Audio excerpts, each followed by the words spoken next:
Battlefront almost upon us, our editors have been reminiscing about their worst memories of gaming with the movie franchise, which is why in this week's Click Swipe Play we are casting our eyes to a galaxy far, far away and the most pitiful Star Wars games. One odd thing of note is that our 3 picks this week are all console games that came out between 1997 and 2001. Now I don't know if this is our age or just a particularly bad time for the franchise, but something to keep in mind nonetheless.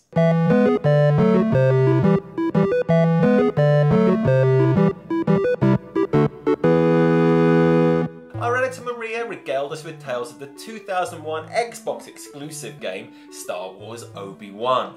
Of course, this came out in the wake of The Phantom Menace, while people were still sad about what was happening to the series, but with still a healthy dose of optimism at seeing what a young Anakin and Obi-Wan together could do in the next movie.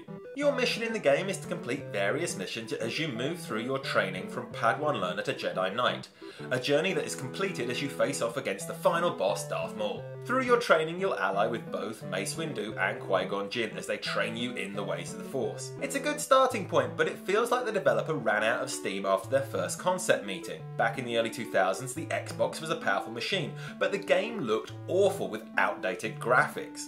This was particularly true of the characters, with Yoda's appearance especially looking like a disturbing Halloween mask, which was enough to give Maria nightmares. No, she was actually distressed while explaining these scenes to us. But looks were not the game's only problem. Star Wars Obi-Wan had awful gameplay. You had to constantly fight with the slow camera and unresponsive controls to get anywhere, all of which made guiding the young Jedi feel more like controlling an arthritic Jabba the Hutt. And not surprisingly, the final mission, which tied the game to The Phantom Menace, did absolutely nothing to help the game's awful reception. When our editor Danny discovered Star Wars Yoda Stories in his local video game store in 1997, he was thrilled at the prospects of what was promised on the game's cover. Train as Luke with Yoda, infinite levels, hundreds of screens, deadly puzzles. What could possibly go wrong? Well, everything, it transpires. For instance, it turns out that trading with Yoda basically consists of becoming an errand boy. Defeated the Death Star you did.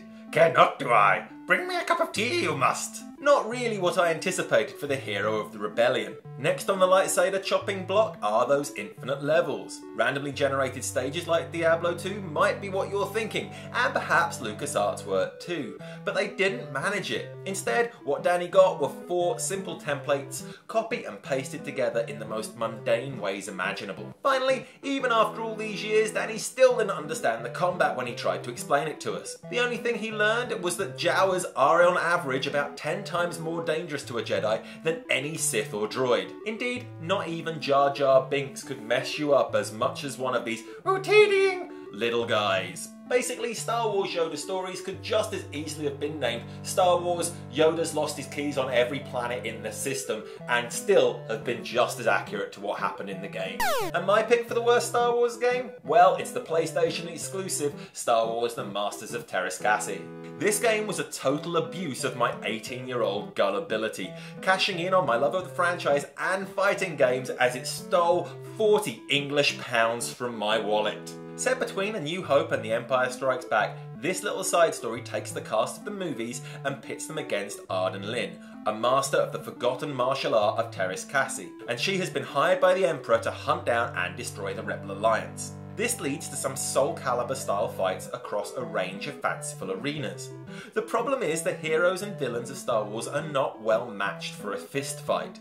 Pitting Darth Vader against Han Solo or making Luke go toe-to-toe with a stormtrooper simply doesn't work within the fiction. When the developers tried to balance this out, the result was laughable. Lightsabers felt about as effective as wiffle bats, while unfortunate characters like Torque the Gomerian Guard were left flailing around with axes against favourites from the franchise. And trust me when I say in multiplayer you didn't need a Jedi mind trick to know that these were not the characters you were looking for. Unbalanced, grotty looking and controlling horribly, Masters of Teräs Käsi was a horrible disappointment whose only saving graces were its music and the fact we were all excited for The Phantom Menace. But then, look how that turned out. That's it for this week's Click Swipe Play. We'll be back next week with another 3 game reviews. Until then, remember to like or dislike this video to let us know what you thought, and subscribe so you never miss one of our shows. I'll see you next time.